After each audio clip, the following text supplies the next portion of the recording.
어서 들어오세요. 어서 들어오세요. 망치부인입니다.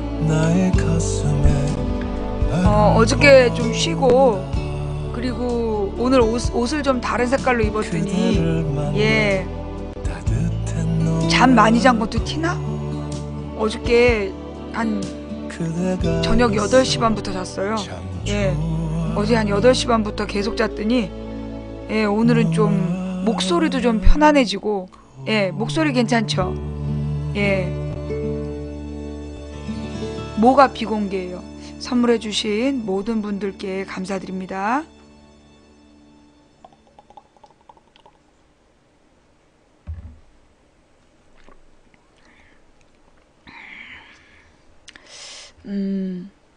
이뻐졌다라고 봐주셔서 대단히 감사합니다. 네, 내가 꼭 그렇게 이뻐진 건 아니야. 응, 예. 자, 가만히 있어보자.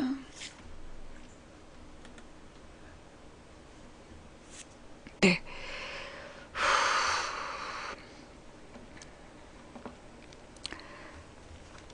녹화 시작할게요. 예.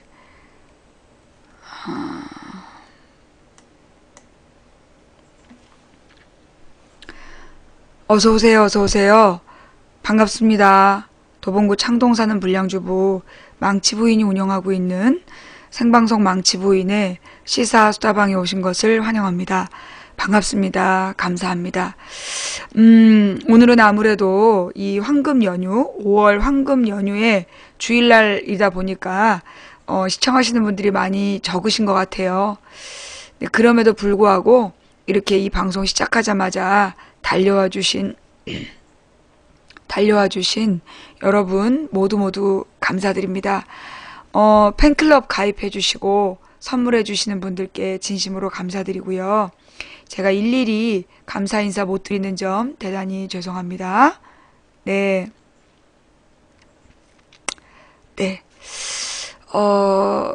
추천 부탁드릴게요. 추천해주신 987분께도 감사드리고, 오늘은 과연 몇 분까지 시청하실지, 또 추천은 어디까지 갈지, 오늘은 잘 모르는 날이네요. 그죠? 네. 길이 많이 막혔다지요? 예, 길이 많이 막혀서, 놀러 가시는 분들, 예, 놀러 가시는 분들이 어제부터 되게 많으셔가지고 예, 고속도로가 많이 막힌다는 이야기를 듣고 예, 그래도 우리나라가 이제 이 세월호의 충격에서 조금씩 벗어나고 있나 그런 생각도 좀 들었고 문득 이제 저도 챙겨야 될 많은 우리 친정엄마 기일이 그동안 지나갔는데 제가 이제 못 가봤어요. 네, 사실 이번 세월호 사태 때문에 많은 사람들이 챙겨야 될 일을 못 챙기고 그렇게 지내온 것 같아요. 이제 우리가 천천히 분노해야 이깁니다. 라는 말처럼, 예, 우리가 이번 세월호를 잊으면 안 된다. 이건 좀 각오가 돼 있는 것 같아요. 네, 세월호에 대해서 우리가 잊으면 안 되고, 뭐야, 또 어디서 불났어?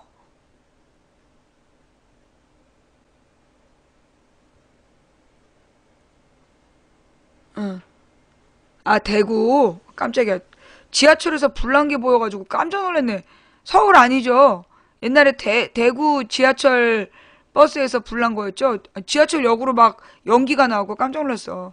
예, 옛날에 대구 지하철 화재 사고, 네, 그 자료 화면인데, 소리를 죽여놓고 화면만 보다 깜짝 놀랐네요.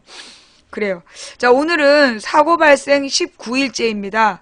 세월호 침몰 19일째인데요.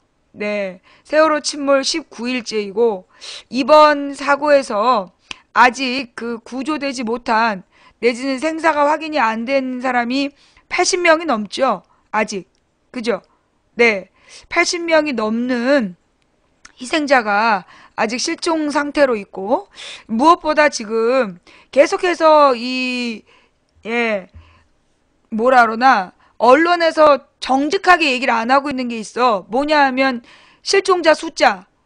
지금 명단에, 어저께, 어떻게 됐어요? 그 젖병 사건? 네. 그 60명인지 그 부분에 대해서 확인을 해봐야 되는데요. 어저께 그 우유가 반쯤 들어있는 아기 젖병이 발견됐잖아. 네. 아기 젖병이 발견됐는데 생존자 이름에도 없고, 예. 생존자 이름에도 없고 실종자 이름에도 없다는 거잖아요. 그죠? 예. 지금 생존자 명단에도 없고 실종자 명단에도 없는 아기 젖병이 발견이 됐어요. 네. 그 무슨 얘기냐면, 그러면 어린 아기가 타고 있었단 얘긴데, 그 아이의 존재가 지금 어저께야 확인이 된 거 아닙니까? 네. 그러니까 무슨 얘기냐면, 지금 실종자가 60몇 명이다. 이게 사실이라고 볼 수가 없다는 얘기예요. 네. 네. 그러니까 지금 뭐 이제까지 발견된 사망자 숫자가 260 몇 명이라고 해서 뭐 200 몇십 명? 240 몇 명이라 그래서 실종자가 60명이다 라고 단정할 수가 없는 상황이에요. 네. 돌피노는 뭐냐면 그저께죠. 금요일 날 울릉도를 떠나 독도로 가던 여객선이 엔진이 꺼져가지고 해경의 그 엄호를 받으면서 돌아왔대요. 예, 독도 가던 여객선인데 엔진이 꺼져서 해경의 엄호를 받으면서 돌아왔는데, 그 인터넷에 올라온 글에는 누가 그 독도 여객선 돌피노에 타고 있던 사람들이 정말로 덜덜 떨었던 진정한 이유는 해경이 엄호했기 때문이다. 예.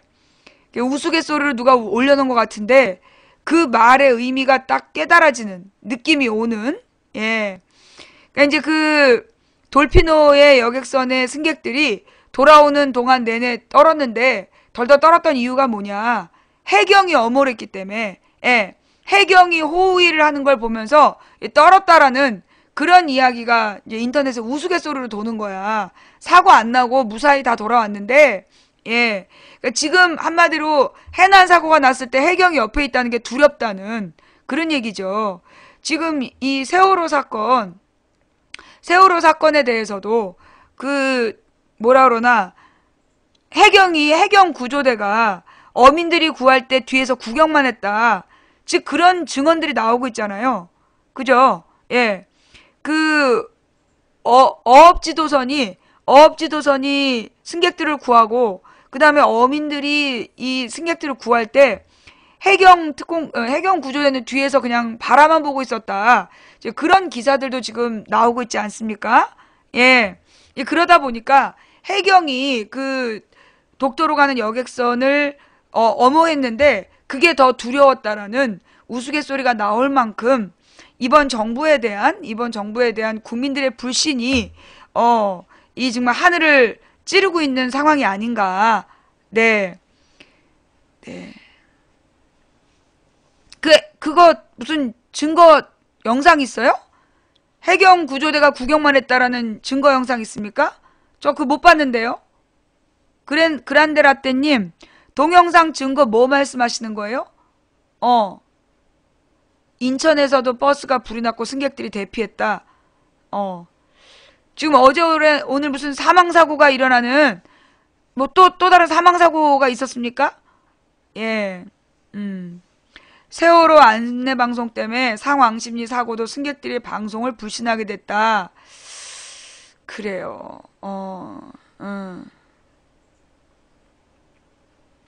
지하철 사고 때도 정부 당국을 못 믿어서 스스로 문 열고 나왔다. 그래요. 맞아요. 자, 여러분 망치부인 뭐 검색하면 나오는 방에 대해서 신경 쓰지 말아요. 네, 신경 쓰지 말고, 네, 알아서 지금 이제 조치하고 있으니까 못 본 척 하시면 됩니다.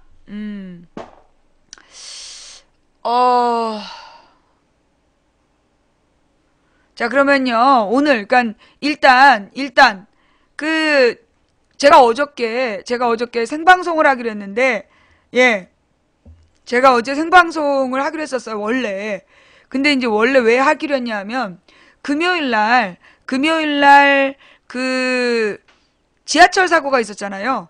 2호선 지하철 사고가 있었고, 제가 그 지하철 사고를 보면서, 그 금요일 날 너무 방송을 6시간 정도 오래 해가지고, 더 이상 할 수 없어서 7시경에 끝내면서, 예, 7시가 넘어서 이제 방송을 끝내면서, 제가 이제 토요일 날 방송하겠다. 그랬던 이유는 뭐냐면, 지하철 2호선에 대해서, 그 뭐 시당국이나 뭐 이렇게 좀 잘못이 발견되면, 그러면 이제 제가 엄격하게 그 비판을 하기 위해서, 엄중한 비판을 하기 위해서 제가 그 어제 방송을 할 생각이었어요. 네. 근데, 예. 근데 이제 어저께 방송을 하기 전에, 예. 그래서 내가 이제 박근혜를 비판한 것처럼, 그, 누구도, 박원순도 비판하리라. 그런 결심을 하고 이제 어저께 방송을 열었는데, 방송하려고 그랬는데, 방송을 하려고 이제 그 박원순 시장이 잘못했다는 기사 좀 보자. 그랬더니, 박원순 시장이 뭐 늦었다든가 뭘 잘못했다든가 그런 기사가 없는 거야. 어제 혹시 그런 기사 났어요? 박원순 시장이 뭐 잘못했다. 이번 사고에. 뭐 박원순 시장이 뭐 우왕좌왕했다든가 시당국이 사고 현장에 대해서 시당국이 사고 현장 수습에 뭐 상황 판단도 못하고 뭐 승객들이 아직도 있나요? 라든가 뭐 이런 엉뚱한 질문을 하거나 이런 게 없었잖아. 그죠? 그래갖고 어저께 생방을 못했어요. 네. 내가 이제까지 8년 동안 방송했는데 이제까지 8년 동안 방송하면서 깔려고 준비한 방송을 깔 게 없어서 못한 경우는 어제가 처음이었던 것 같아요. 예. 네. 물론 연합뉴스에 하나가 낫긴 낫더라고요. 연합뉴스에 하나가 낫긴 낫는데 그 내용이 뭐냐. 원래 매뉴얼상 4시간 만에 복구하기로 해놓고 8시간이 걸렸다. 예. 원래 매뉴얼상 4시간 안에 복구해야 되는데 8시간이 걸렸다고 어제 그 비판한 기사가 났는데 그 연합뉴스를 보고 많은 누리꾼들이 연합뉴스가 혼나야 된다고. 예. 연합뉴스가 혼나야 될 것 같다고 이제 저기 욕을 먹었다는. 예, 이거는 시장이 욕 먹을 일이 아니라 연합이 욕 먹어야 될 일이다. 그랬었다는. 그래요. 조선일보가 2시간 지나서 왔다. 그거 허위사실이죠? 조선일보에서 무려 2시간 지나서 박원순 시장 나타났다. 그거 허위사실 아니에요? 사고 발생하고 금방 현장에 나타난 거 아니에요? 그죠? 2시간 뒤에 나타났다는 게 맞는 얘기예요? 아니, 그러면 3시 40분에 3시 30분에 사고가 났는데, 5시 30분에 시장에 나타났다? 그거 어디서 나온 거야? 차가 밀려서? 2시간? 그럴 리가 없는 것 같은데? 예. 아니, 우리가 내가 그날 6시 넘어서 봤구나? 아닌데? 4시 반, 5시쯤에 봤을 때 박원순 시장 이미 현장에 도착했다 그러지 않았어? 5시 넘어서 도착? 예. 일단 시장이 현장에 도착하지 못한 이유, 거기에 대해서 서울시는 뭐라고 얘기하고 있습니까? 사고의 늑장 대처? 사고의 늑장 대처란 건지, 박원순 사퇴. 그래, 우리 개구리군. 박원순 사퇴시키자. 박원순 사퇴시키고, 그리고 박근혜도 같이 사퇴시키자. 그지? 지하철 사고 책임을 지고, 박원순 사퇴를 시키면서 박근혜도 같이 사퇴를 시키는 걸로 하자. 아주 공정하지? 그지? 지하철 사고에서 희생자가 없어도 박원순 사퇴해야 되니까, 그래, 우리 박원순 딱 사퇴시키고, 이번에 새로 선거하고, 그리고 박근혜도 같이 사퇴시키자. 자, 할 말이 많아요. 그죠? 곳곳에 돌아다니면서 박원순 사퇴라고 얘기한 사람들한테 오케이, 좋다. 그 박원순 사퇴시키고 박근혜도 사퇴시키자. 예. 저도 반대 안 합니다. 예, 둘 다 사퇴시키는 거. 예, 둘 다 사퇴시키는 거 저는 반대 안 해요. 예, 찬성합니다. 그리고 이런 댓글이 달렸더라고요. 그 박원순 시장, 예, 박원순 시장한테 악플이 달렸습니다. 예, 박원순 시장한테 달린 악플 중에 가장 충격적인 악플이 뭐가 필요해? 배가 없다. 예. 가장 충격적인 악플이 뭐였냐면 청와대로 꺼지라고. 박원순 시장더러 예, 청와대로 꺼지라고 그 악플을 달았다는 예, 너무너무 충격적인 네. 그 박원순 시장이 그 발빠른 대처를 해서 예, 대처를 너무나 빨리 해가지고 대중교통수단 이게 열차가 8시간인가 걸려가지고 복구가 된 거 아니야. 그래가지고 그동안에 2호선 승객들이 불편을 겪으니까 버스를 증편하고 개인 택시 3부제를 풀어서 예, 개인 택시 3부제를 풀어가지고 대중교통 대안 만들고 그런 거 보고서는 시민들이 박원순은 청와대로 꺼지라고 그랬다는 예, 그 충격적인 악플 이야기 전해 들었습니다. 예. 자, 박근혜 지지 70%, 77% 그것도 사실 정확한 게 아니에요. 예. 박근혜 지지율이 70%다 이게 지금 항상 박근혜 지지자들이 박근혜가 욕을 많이 먹으면 그렇게 떠들고 다녀요. 네. 근데 지금 박근혜 지지율 70%라는 게 그게 사실은 뭐라 그랬어요? 허구라 그랬죠. 허위. 예. 그 박근혜 지지율의 비밀. 그 CBS 뉴스에 나왔어. 뭐라고 물어봤느냐에 따라서 답변이 달라진다는 이야기. 오늘은 원래 딴 얘기를 해야 되는데, 우선 박근혜 지지율 얘기가 나왔으니까 그 얘기부터 합시다. 박근혜 지지율 70%라는 그들의 주장의 허구성. 이유가 뭐냐? 질문을 두 가지로, 그러니까, 리얼미터하고 리얼코리아인가? 여기에서 질문을 전혀 다르게 한 거야. 결과가 10% 이상 차이가 났어. 이유가 뭐냐? 리얼미터는 박근혜 대통령이 국정 운영을 얼마나 잘하고 있느냐라고 물어본 거야. 자, 뭐요? 이게 제일 중요한 게 질문인데요. 내가 맨날 그러잖아. 질문을 까라. 질문을 까지 않는 여론조사는 가짜다. 그런 얘기를 했잖아. 이게 리얼미터에서 조사를 하면서 박근혜 대통령의 국정 운영 얼마나 잘하냐라고 물어본 거예요. 그러면 이건 잘한 정도를 묻는 거잖아. 근데 다른 여론조사에서는 박근혜 대통령 잘했냐 못했냐라고 물어본 거야. 결과가 전혀 달랐다는 거죠. 얼마나 잘했느냐고 물어보면 잘한 정도 안에서 골라야 되는 거야. 근데 잘했냐 못했냐라고 물어보면 못했다란 대답을 할 수도 있었다라는 거죠. 예. 그래서 일단 이 지지율 조사는요. 지금 현재 나오고 있는 박근혜 지지율은 예, 거짓말일 가능성이 커요. 예. 지지율이 거짓말일 가능성이 큰데 우선 첫 번째 질문이 잘못됐다는 거야. 질문이 잘못돼가지고 무조건 그러니까 심지어는요. 박근혜 지지율 작년에 지지율 조사했던 거는 뭔가 잘했다는 대답하기 전엔 이게 답변에 박근혜가 뭘 잘했느냐를 골라야 돼.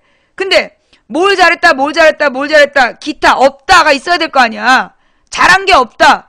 근데 잘한 게 없는 사람도 억지로 골라야 돼. 그 중에 뭐 하나를 골라야지만 다음 질문이 나오는 그런 식의 여론조사. 예. 이게 무슨 얘기냐면 박근혜 지지율이 높게 나오게 하려고 뭔가 하나는 잘했다고 대답을 해야 넘어가게끔 그런 여론조사를 한 경우도 있었어요. 그래서 여론조사 까라! 여론조사 질문을 까라고 우리가 계속 주장을 했더니 그 다음부터는 질문 내용을 그렇게 장난을 못 쳐. 예. 네. 그리고 이제 또 하나는 이 여론조사의 첫 번째 질문이 문제이고요. 두 번째는 뭐가 문제냐? 응답률의 문제야. 응답률. 응답률이라는 게 뭐냐면 가령 조사 대상을 1000명으로 잡았다. 조사 대상을 1000명을 조사하기로 했다. 그러면 이제 1000통을 누가 받아서 답변을 해야 돼. 1000통을 누가 받아 답변을 해야 되는데 그런 식으로 박근혜가 뭔가 하나 잘했다는 대답이 올 때까지 그 질문에 끝까지 응답한 사람이 1000명이 될 때까지 조사하는 거예요. 그럼 중간에 10,000명이 전화를 받았는데 그 질문에 뭐 하나는 박근혜가 잘했다는 대답을 해야 돼. 그래서 9,000명이 끊어버렸어. 9,000명이 끊어버리고 1,000명만 끝까지 대답했다. 그러면 응답률 10%가 나오는 거예요. 10,000명한테 전화했는데 9,000명은 뭐 이게 잘한 게 뭐 있어 이러면서 끊어버리거나 전화 안 받거나 그래버린 거야. 그리고 뭐 여론조사 한다고 끊어버린 사람 이런 거 다 합쳐서 9,000명이 전화를 안 받고 1,000명이 전화를 받으면 그 조사의 응답률이 10%가 되는 거예요. 10%. 근데 요즘에 박근혜 지지율 높은 여론조사 응답률이 전부 다 몇 프로예요? 박근혜 지지율 높은 여론조사의 응답률 전부 다 몇 프로? 6%. 예, 6% 뭐 5점 몇 프로 이러잖아요. 그죠? 5%대. 5%대 6%대예요. 그러면 무슨 얘기냐? 1000명이 전화 받아서 대답할 때까지 2만 통 걸었단 얘기야. 2만 통을 걸어서 2만 통 중에 19,000통은 끊어버리고 19,000통은 끊어버리고 그 1,000통만 가지고 통계냈단 얘기예요. 그러면 실제로 5% 전화 받은 사람들 중에 그 70%가 지지했다. 그러면 실제로는 몇 프로 지지했단 얘기야? 실제로 약 3.5%? 3.5%가 지지했단 얘기야. 국민 중에. 3.5%가 지지했단 얘기예요. 자, 그렇다라면 또 그 다음 비밀, 여론조사의 두 번째 비밀은 뭐냐? 그러니까 세 번째 비밀이야. 첫 번째 질문, 얼마나 잘했느냐 물어봐. 잘한 게 없으면 끊어버리겠죠? 그죠? 첫 번째 함정은 얼마나 잘했는지를 물어. 잘한 게 없다고 생각하면 끊어버릴 거 아니야. 그러면 그 사람은 이 응답 여론조사에 반영이 안 돼. 잘한 게 없다는 의견이. 그게 첫 번째 문제이고, 두 번째 문제는 뭐라 그랬어요? 응답률. 전체적으로 전화를 걸어서 받고 그 여론조사에 응한 사람이 5%대라는 거야. 6%, 5%, 6%.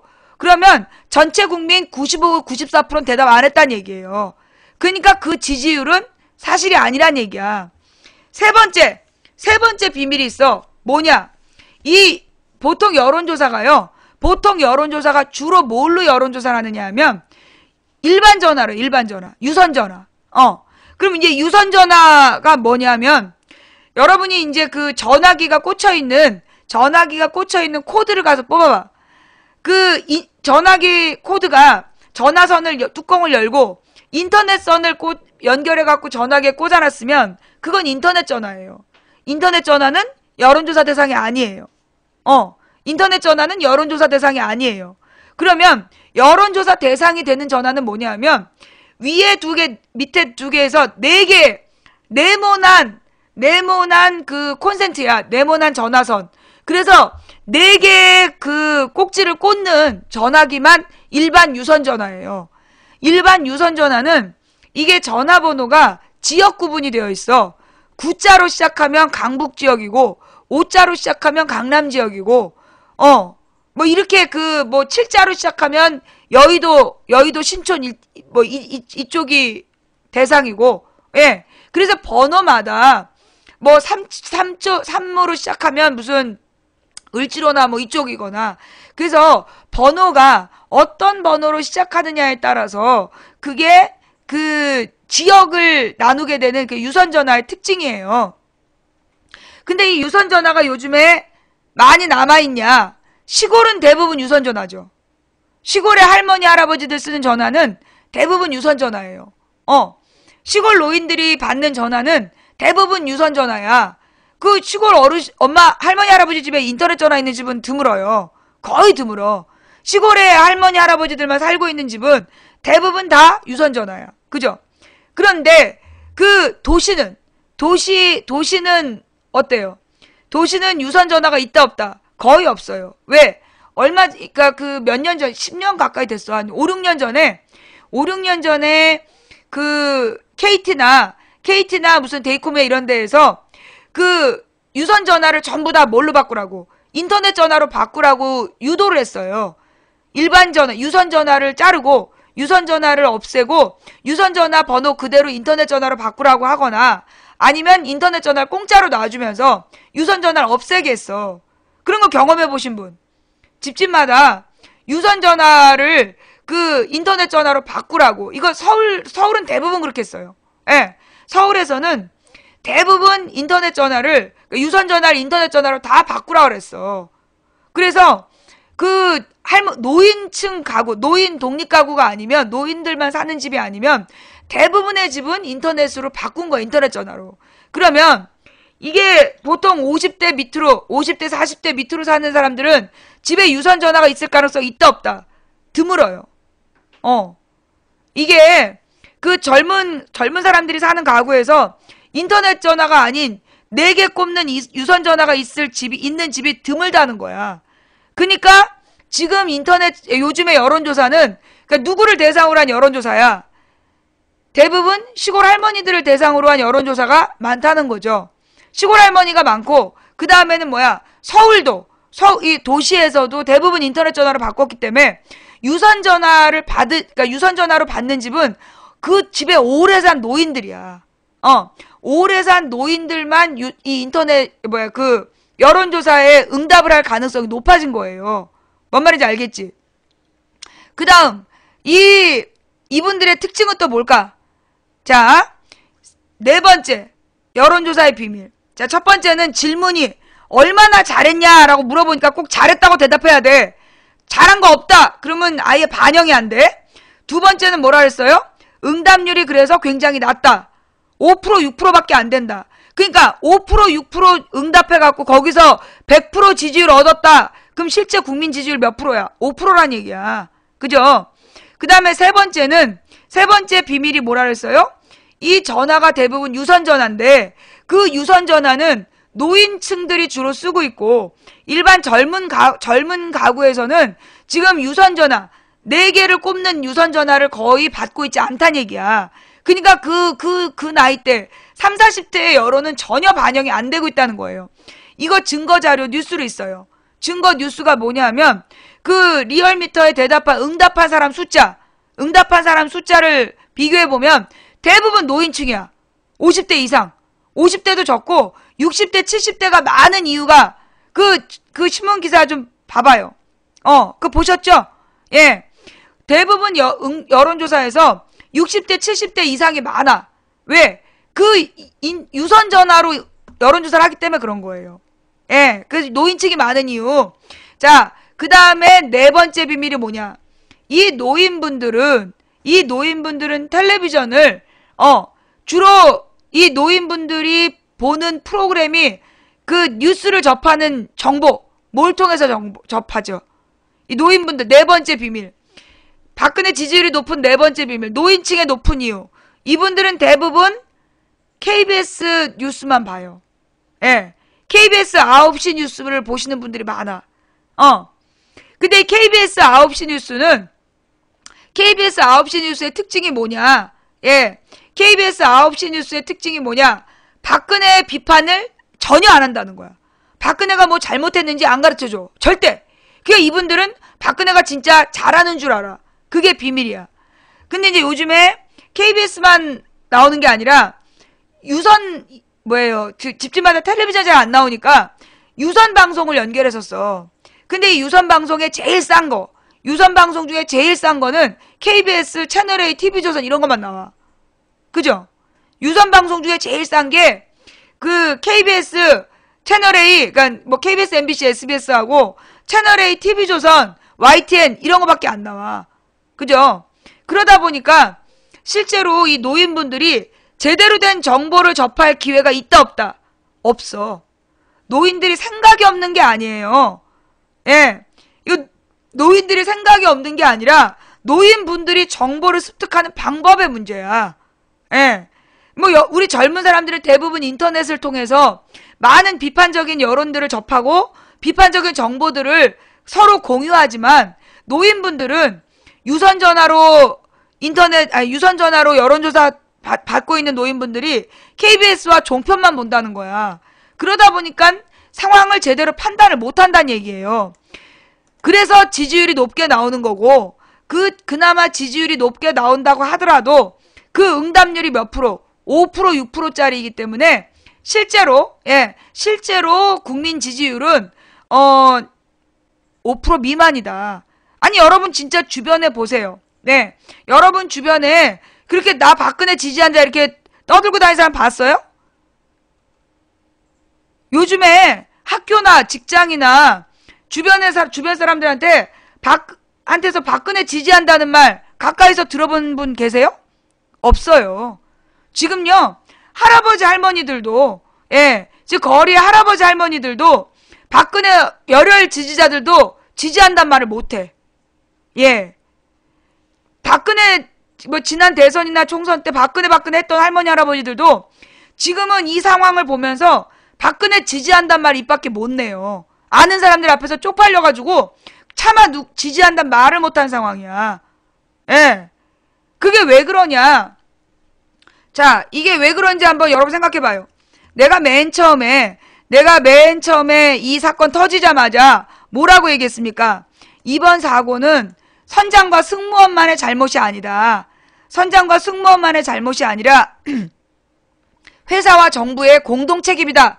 그 얘기할 때 막 박근혜 지지자들 와갖고 첫날 둘째 날 나한테 쌍욕했잖아요. 금요일까지. 이게 사건이 수요일날 터졌는데, 4월 16일 수요일에 터졌는데, 그날부터 수목금 3일 동안 나한테 쌍욕을 했어. 정부가 뭘 잘못했냐, 박근혜가 뭘 잘못했냐 그랬었어. 기억나죠, 여러분도? 그런데 3일이 지나니까 금요일 밤에 그 경찰이 누굴 압수수색해? 회사를 압수수색해. 청해진 해운을 압수수색해요. 그러니까 선장과 승무원의 잘못으로 몰고 가다가 3일 만에 이게 아니다. 이거는 누구의 잘못이다. 청해진 해운의 잘못이다. 이게 밝혀져. 그러면서 압수수색을 합니다. 그리고 이제 금요일까지만 하더라도 정부의 잘못은 밝혀지지 않았어. 근데 금요일 지나 토요일, 일요일 지나면서 드디어 밝혀지기 시작한 거야. 그래서 지금까지 우리가 밝혀낸 정부의 잘못이 뭐다. 정부가 이제까지 무엇보다 그게 그날 주말이야. 20일경에 밝혀진 내용이 뭐였냐면, 이명박 대통령이 2008년에 선박의 연령을 30년으로 풀었다. 원래 20년까지만 운행할 수 있는 배를 30년으로 풀었고, 그래서 이 청해진 해운의 이 욕심쟁이들이 일본에서 퇴물이 된, 더 이상 사용할 수 없다라고 얘기한 중고배를 가져다가 개조해서 쓰게 된 거다. 그게 밝혀져. 그리고 난 다음에 그 주 중간에 박근혜 대통령이 선박 안전을 풀었다. 그러니까 이명박이 선박의 연령 제한을 풀었어. 그 다음에 박근혜 정부 들어와서 선박 안전점검 규제를 풀었다라는 것도 밝혀져. 그 다음에 그 안전행정부에서 이번에 전혀 재난 대책을 못했다라는 게 밝혀지고, 우왕좌왕하면서 생존자 숫자도 제대로 못했다는 모든 게 다 밝혀지기 시작을 한 거야. 그죠? 그러다가 그 두 번째 주 주말에 가서 뭐가 밝혀져? 그 배후. 도대체 왜 정부가 이따위로 말도 안 되는 그 허가를 내줬을까? 청해진 해운에게. 그래서 밝혀진 게 뭐야? 한국성급, 해운조합, 이런 게 밝혀져. 그 다음 주에 밝혀진 게 뭐예요? 도대체 해경이 왜 언딘이라는 회사에 질질 끌려다니면서 실제로 구조활동을 방해했는가? 구조활동을 방해했다는 많은 증언들이 나오게 되잖아요. 그죠? 그 구조활동을 방해했다는 많은 증언들이 나오게 되니까, 그럼 도대체 해경과 언딘의 관계가 뭐야? 이러면서 한국해양구조협회까지 얘기가 나온 거야. 여기까지 정리가 좀 되십니까? 여기까지 좀 정리가 되세요? 그러니까 이 세월호 사건은 이 선장과 승무원만의 잘못이 아니야. 선장과 승무원만의 잘못이 아니라 선장과 승무원이 뭐다? 전혀 자격이 없었던 사람이다. 무자격자라는 거. 조타수는 작은 배만 몰아본 사람이고, 항해사도 실제로 그날 운항 지시를 내렸던 항해사도 4개월짜리 초짜야. 항해사 자격 따고 실제로 이렇게 큰 배를 항해해 본 적이 없는 초짜야. 그리고 선장은 실제로 선장실에서 지휘할 수 있는 사람이 아니었다라는 거야. 그잖아. 그죠? 그런데다가 뭐까지 밝혀졌어? 이 배가 원래 고장난 배였다. 처음부터 뭐가 균형을 못 잡는 배였다. 처음부터 균형을 못 잡는 배를 불법 개조를 하고 그리고 과적까지 했다. 이런 잘못들이 다 들통이 난 거 아니야. 그래서 청해진 해운의 임금을 적게 주기 위해서 무자격 승무원을 태우고 그리고 과적으로 운행을 했고 그리고 처음부터 욕심사납게 고쳤는데 잘못 고쳐서 균형이 안 맞았고 그런데 그럼에도 불구하고 이 배가 허락을 받았던 이유가 뭐야? 안전하다고 승인이 난 이유 누구 때문이야? 한국선급이라는 이 나쁜 놈들이 문제였던 거야. 한국선급이라는 게 뭐냐면 박정희 때 만들어져요. 박정희 때 만들어져서 처음에는 1960년에 만들어져. 윤보선 때 만들어져서 이게 만들어질 때는 전문가 집단이 모여서 선박의 전문적인 선박을 분석을 해가지고 얘가 운행해도 되냐 안 되냐를 점검하는 괜찮은 회사였어. 근데 이게 박정희 시대에 쭉 성장을 하면서 이것들이 변질되기 시작을 합니다. 변질되기 시작을 해가지고 나중에 박정희 죽고 전두환 때 이 한국선급이 독점권을 갖게 돼. 어떤 독점권을 갖게 됐냐? 모든 선박에 운항 허가를 내줄 수 있는 우리나라에서 국제선이 아니라 우리나라 안에서 움직이는 모든 선박은 반드시 한국선급에서 허락을 받아야 되는 거야. 근데 이 한국선급에 허락을 받아야 되니까 이 배의 선주들이 어떻게 했을까? 뇌물을 줬다는 거야. 뇌물을 주고 잘못 고쳐진 배, 문제가 있는 배를 운항허가를 따낸 거예요. 뭐도 이번에 청해진 해운도 마찬가지로 이번에 구속이 됐잖아. 한국선급 직원이 구속됐어요. 어제 아침에 나온 뉴스에 의하면 어제 아침 뉴스에 의하면 한국선급 직원 2명이 구속이 됐어. 뭘로? 청해진 해운에서 뇌물 받은 걸로. 그 뉴스 봤죠? 그죠? 예. 그 한국선급에서 그 뇌물 받은 것 때문에 2명이 구속이 됐어. 자, 다른 말로 얘기해가지고 이 한국선급이 대부분 안전 운행허가를 내준 대부분의 배에 그런 식의 거래를 했다는 얘기야. 자, 그래서요. 자, 그러면 오늘은 망치 부인이 무슨 얘기를 하려고 그러느냐 하면 앞으로 어떻게 해나갈 것이냐야. 앞으로 어떻게 고쳐나가야 될 것이냐. 이걸 중심으로 망치 부인 얘기를 하고 싶어. 근데 지금 막 미친놈들이 들어와서 난동을 피우고 있으니까 잠깐 쓰레기 처리를 좀 하고 갈게요. 예.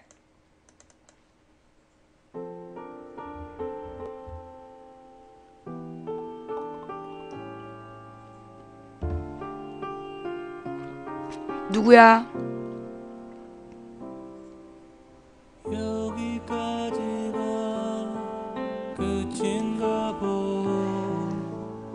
비판이 있어야 힘의 균형이 유지되지. 당연하죠. 그래서 망치 부인이 지금 박근혜를 비판하고 있는 거잖아요.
처음 오신 여러분 반갑습니다.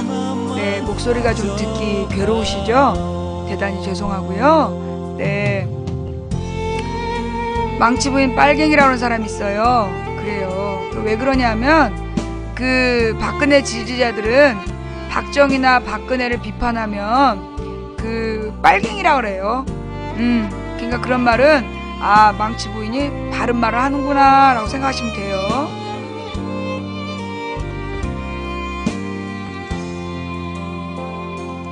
돈이 많나 봐요. 예.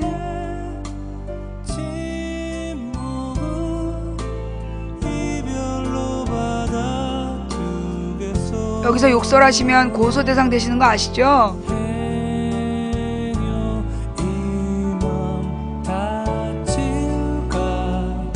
여러분께서 지금 듣고 계신 노래는 김광진이 부른 편지라는 노래입니다.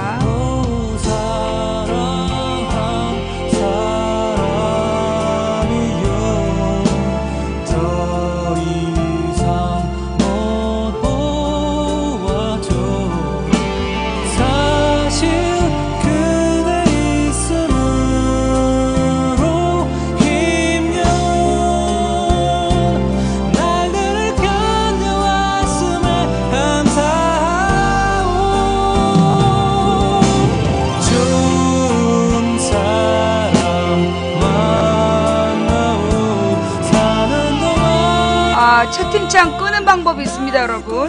예, 모바일은요, 화면을 딱 터치하면 아래로 이렇게 채팅이 막 나오고 옆에 보면 동그라미에 이렇게 V 체크 모양이 V자로 예, 체크 표시가 있어요. 그거 누르시면 채팅창이 사라집니다. 네. 마음에 안 드는 채팅 있으시면요, 채팅창을 끄시면 돼요. 네.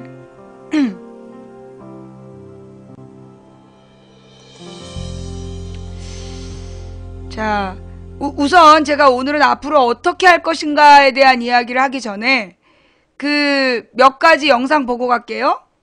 예.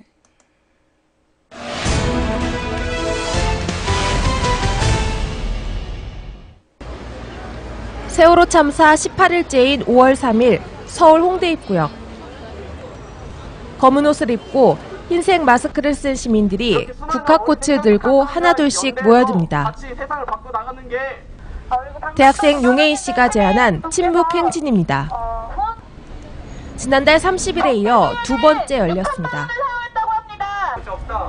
이날 침묵 행진에는 시민 300여 명이 같이 했습니다. 아직도 70여 명의 실종자가 그 차가운 바닷속에서 뱃속에서 구조를 기다리고 있습니다. 그렇게 많은 사망자와 실종자를 만들었던 딱 한마디, 가만히 있으라. 침묵행진 시민들이 두 손을 모아 들고 있는 피켓의 문구, 가만히 있으라. 선실에서 대기하고 있으라는 세월호 안내방송만을 믿고 구명조끼를 입은 채 선실에서 있었던 단원고 학생들.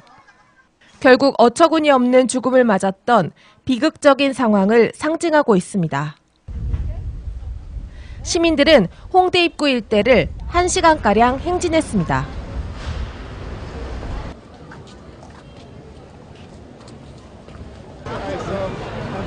이후 행렬은 명동까지 이어졌습니다.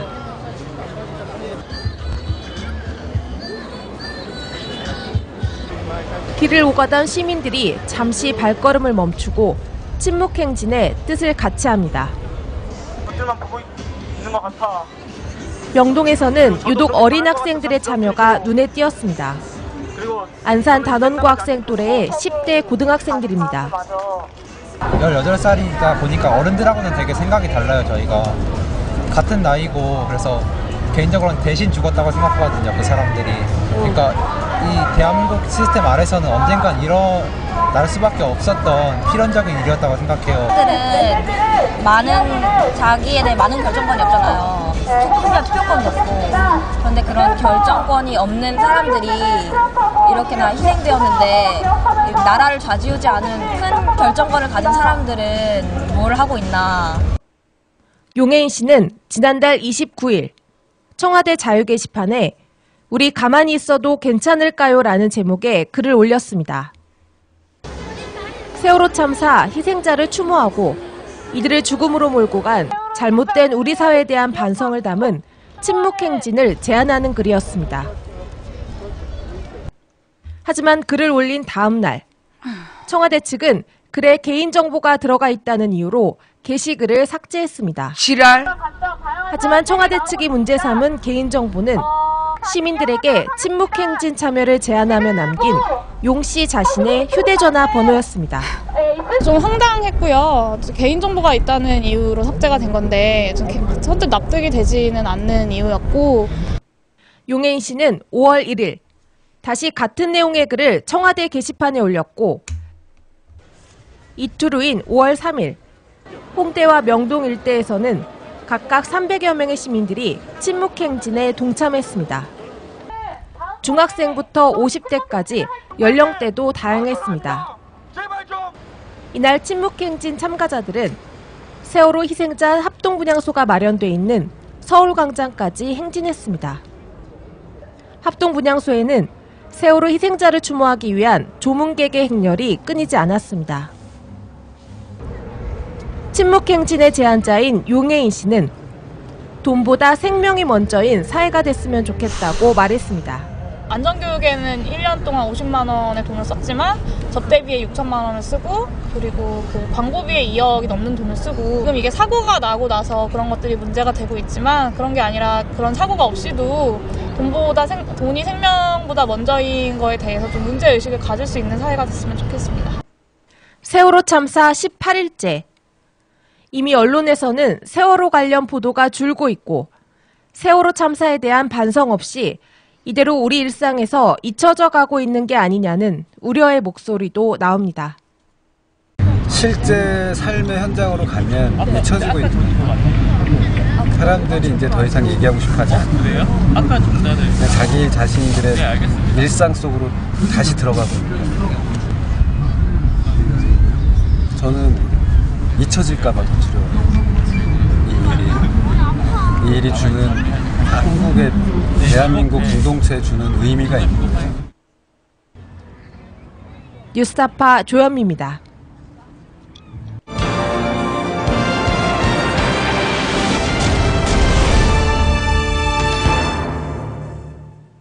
기다리면 기다렸지.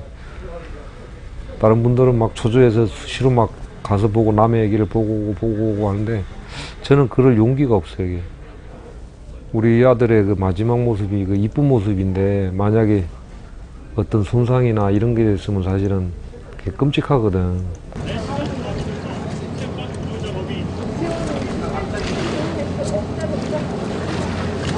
한방병원에 예약을 해놨었어요. 애 데리고 와서 좀 보약 좀 먹이고 싶어가지고.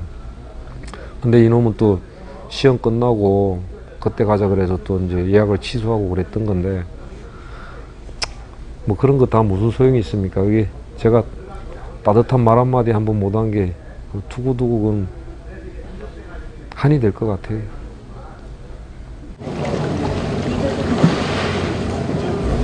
힘든 게 더 미안해서 따뜻한 물보다는 그냥 좀 따뜻한 물도 많이 피하고 있어요. 너무 따뜻하면 애가 더 미안하니까. 얘는 지금 천대서 자고 있는데 엄마로서 더 미안한 것 같고 그냥 옷도 안 갈아입으면 어때요? 좀 벌레가 좀 있으면 어때요? 바닷가인데 그냥 이제 바닥에 있는 벌레도 못 죽일 것 같아요. 어른들만 있으면 다 될 줄 알았어요. 그 똑똑한 사람들이 와서 같이 있으면 나도 똑똑한 사람 되고 나도 빽이 있을까 그런 생각했는데 그게 아니더라고요. 여기 와서 보니까. 이제는 어른들 세상이 싫고 그 쩡알쩡알 되던 애들이 많이 그리워요.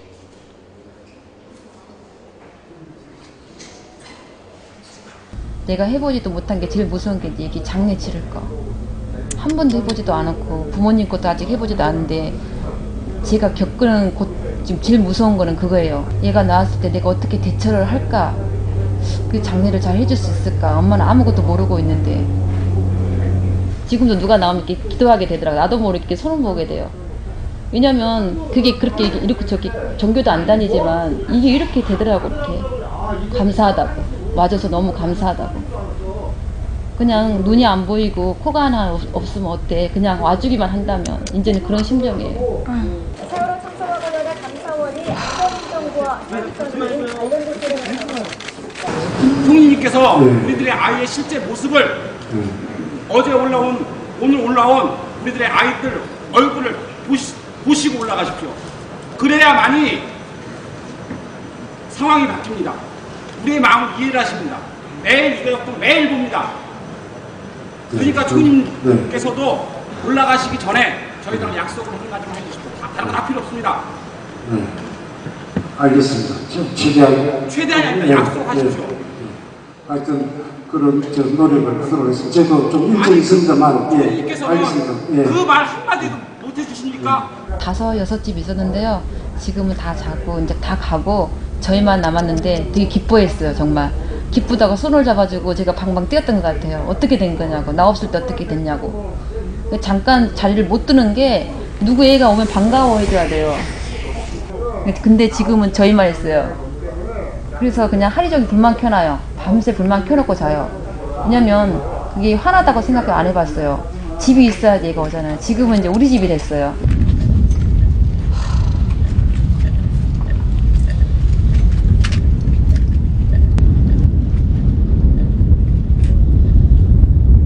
저희도 내려올 때는 엄청 좀 조심스러웠어요. 저희는 찾았기 때문에 이분들을 어떻게 또 오해할 수도 있잖아요. 그래서 저희도 그런 부분은 좀 민감했는데 막상 이렇게 이제 이쪽에 이제 대표분들 만나서 얘기해 보니까 좀 같이 이렇게 해줘서 고맙다. 좀 계속 신경 좀 써달라 이렇게 말하시더라고요. 더 무거운 짐이 있는 거예요.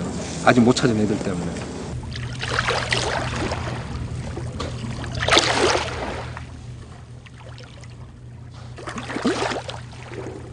근데 바다를 보면 금방 올 것 같기도 하고. 저도 어렸을 때 바닷가에서 살아가지고 언젠가는 돌아올 거예요. 썸물 민물이 있잖아요. 그냥은 안 가잖아요. 우리한테 애를 대다주고 갈 것 같아요. 바다는 언젠가는. 그래서 아침 저녁으로 바다면 파도가 세면 더 좋아요.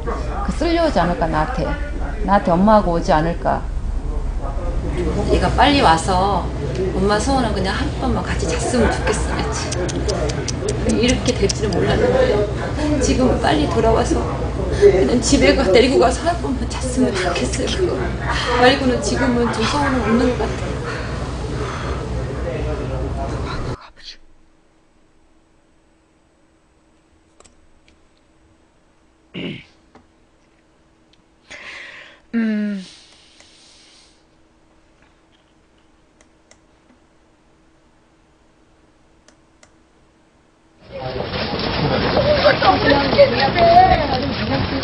누구네 건성을 하는 거잖아요.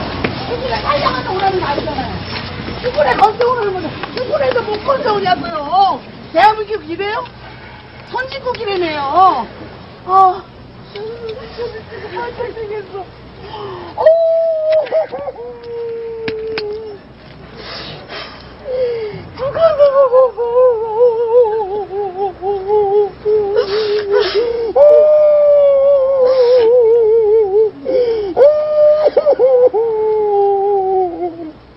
막말로 얘기해서 정부에서 빨리 대응만 해줬으면 애들 다 살릴 수 있었다고요. 나 진짜 어떻게 살아. 내가 진짜 어떻게 살아.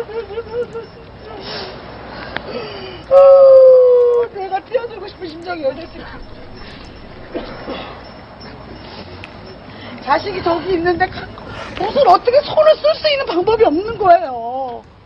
현장에서 몇 번 나가갔지만 진짜 거기서 진짜 뛰어내리고 싶은 생각 진짜 굴뚝 같아요. 자식을 바로 앞에다 두고도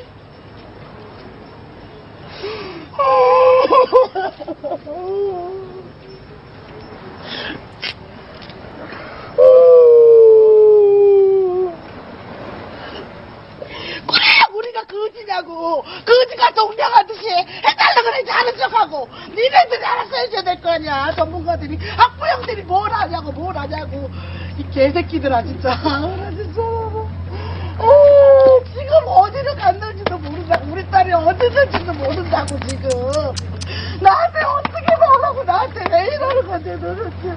내가 이러게.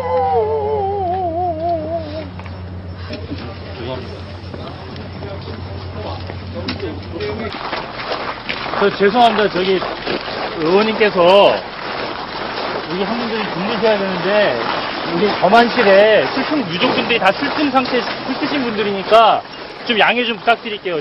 저 위에 올라가 계시면 여기 좀 위로하고 입니다. 저쪽에서 포토라인을 형성하고 있겠습니다. 예, 저 위쪽으로 좀 가주십시오. 여기 너무 소란스러워 예. 실례되니까.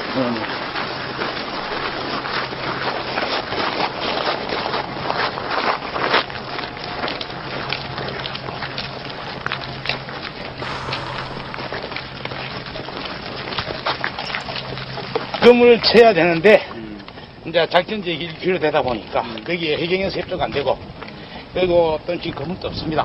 지금 부산에 그 3일 전에 와가지고 10일 전부터 그거 채야 되는데 유족들 때문에 그게 그럼 건물을 치시러 못 오신 거예요? 또 상의하러 왔어요. 건물을 저 설계를 해가지고 이렇게 하면 된다고 밑에 바닥까지 다 하고 그래가 준비 다 됐는데 지금 어렵네요. 그래서 지금 이쪽에 얕은 건물을 내가 저 지원을 해주는 사람이 있습니다. 그러니까 건물은 지원할 수 있는데 그 건물 치는 작업이 지금 원활하게 협조가 잘 안 됐다. 아니죠. 설치를 해주고 안 해주고가 그거 안 합니다. 지금. 예. 근데 이게 절대 좀 언론도 조금 조심하셔야 됩니다. 지금 이 시기는 터무니없이 뭐 엄디가 어떻고 이런 이야기도 하면 안 돼요. 지금 전부 다 자제를 좀 하시고 전부 빨리 수습해야 되는데 지금 몇만 명이 지금 이 국가적인 말입니다. 지금 안타까워가지고 지금 이제 유실 방지입니다. 지금 구조가 목적이 우선 최고 목적이 유실 방지입니다. 절대 그러면 누가 방송도 하면 안 됩니다. 안 됩니다. 자세히 좀 들어주세요. 제가 아니 됐습니다. 이제 지금 안 예, 알겠습니다. 아이고 무슨 말씀 드리겠습니까?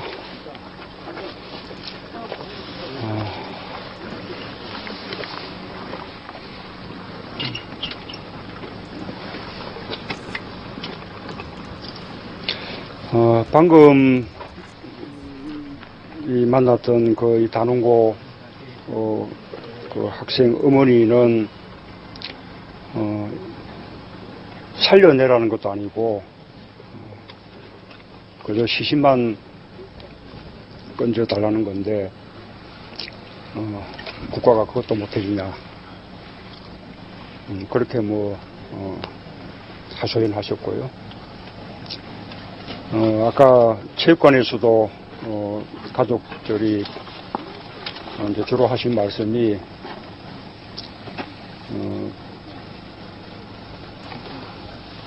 오히려 지금 시신을 이렇게 찾은 것을 가족들 다행이라고 말하고 또 옆에서 다른 가족들 축하한다고 말하고 그렇게 해서도 떠나가는 분들은 먼저 우리 아이 먼저 찾아서 떠나서 미안하다 그렇게 인사하고 떠나고 그런 상황이라고 합니다. 그런 가운데서 남은 가족들이 자꾸 이제 줄어드니까 또 그런 구조나 또 시신 수습에 대한 어떤 관심이나 좀 노력이 좀 덜해지지 않을까 그런 걱정들 많이들 하시네요. 우리가 초기에 정말 대응이 부실해서 우리 눈앞에서 뻔히 지켜보는 가운데 침몰한 그 뱃속에 있는 우리 그 많은 아이들 우리가 한 놈도 구원하지 못했는데 이제 가족들의 어떤 마지막 어떤 희망, 기대 그것만큼은 우리가 무슨 노력을 다해서라도 꼭 해드려야겠다는 생각을 합니다. 이 사고는 많은 국민들이 공감하시듯이 정말 이런 안전과 재난 관리에 대해서 정부가 총체적으로 무지하고 무능하고 또 무책임한 그런 우리 맨 얼굴을 보였다고 생각합니다. 세월호만 침몰한 것이 아니라 세월호와 함께 대한민국의 어떤 국격이 침몰하고 또 정부에 대한 신뢰까지 다 함께 침몰했다고 생각을 합니다. 이제 그런 문제점들 또 책임들 앞으로 이제 제대로 규명도 하고 또 추궁할 것은 추궁하는 것이 뭐 야당의 몫이라고 생각을 합니다. 다만 지금은 아직까지는 그래도 구조 또는 이 바닷속에 있는 우리 아이들 건져내는 일 그것에 우리가 전념할 때라고 생각하고요. 이 일이 이제 마쳐지면 그러면 아까 말씀드린 제대로 원인 규명하고 또 책임 추궁하는 일들 그리고 이제 정말 안전한 대한민국 만드는 일 야당이 앞장서서 그렇게 노력을 하겠습니다. 청와대가 계속 뭐 자기네가 컨트롤 타워 아니다라고 발표하고 있는데 그런 와중에 상당히 부족한 수준의 사고가 나왔음에도 불구하고 야당이 그것을 받아주는 그런 양상이었단 말이죠. 그리고 국민들 반발이 심한데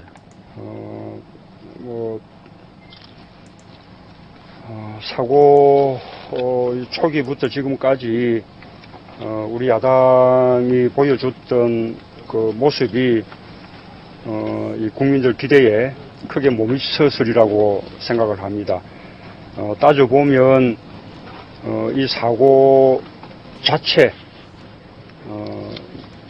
또 이 사고 이후에 우리가 구조에 보였던 무능한 모습들 거기에 뭐 야당도 함께 책임이 있는 것이죠.